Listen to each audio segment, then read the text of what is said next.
Ang susunod na programa ay rated PG. Patnubay at gabay ng magulang ay kailangan sa mga batang manonood.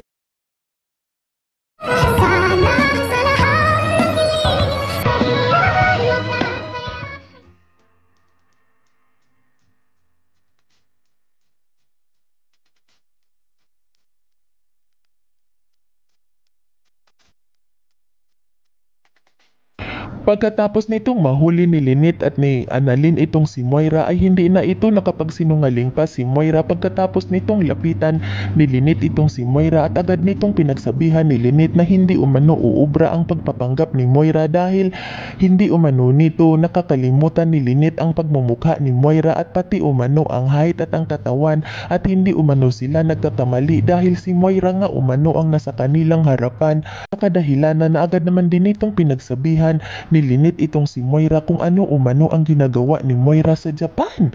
At dito naman din itong sinagot ni Moira itong si Lynette na tama umano itong si Lynette at hindi nga umano ito pwedeng magpapanggap si Moira sa kanila dahil kilala pala umano nito ni Annalyn at ni Lynette itong si Moira at ngayon ay ilantad na umano nito ni Moira ang totoo na siya nga umano itong si Moira at wala umanong pakialam itong si Lynette kung bakit nandito umano sa Japan itong si Moira sa kadahilanan na agad naman din itong sinagot ni Lynette itong si Moira na may pakialam rin umano itong si Lynette dahil nagtataka umano siya kung bakit umano sila sinusundan ni Moira at dito agad naman din itong pinagsabihan ni Moira itong si Lynette na hindi umano nito sinusundan ni Moira itong si Lynette at bagkus pinapapunta umano si Moira sa asawa ni Lynette na itong si Dr. Carlos. At si Dr. Carlos umano ang tumulong kay Moira sa kadahilanan na agad naman din itong pinagsabihan ni Lynette itong si Moira na hindi umano ito naniniwala si Lynette na tinutulungan umano ng kanyang asawa itong si Moira dahil alam naman umano ng kanyang asawa na isa umano itong masamang tao itong si Moira kung bakit umano nito tutulungan ni Dr. Carlos.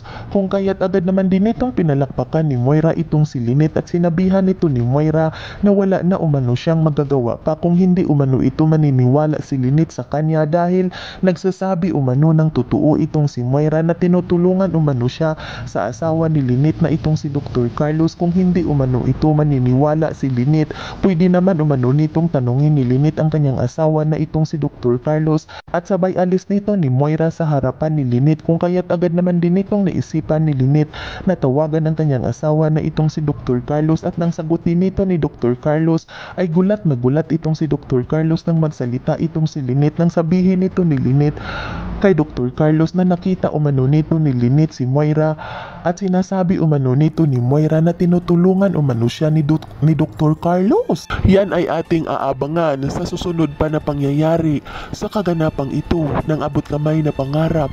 Huwag mong kalimutang isubscribe at i-hit ang notification bell ng aking channel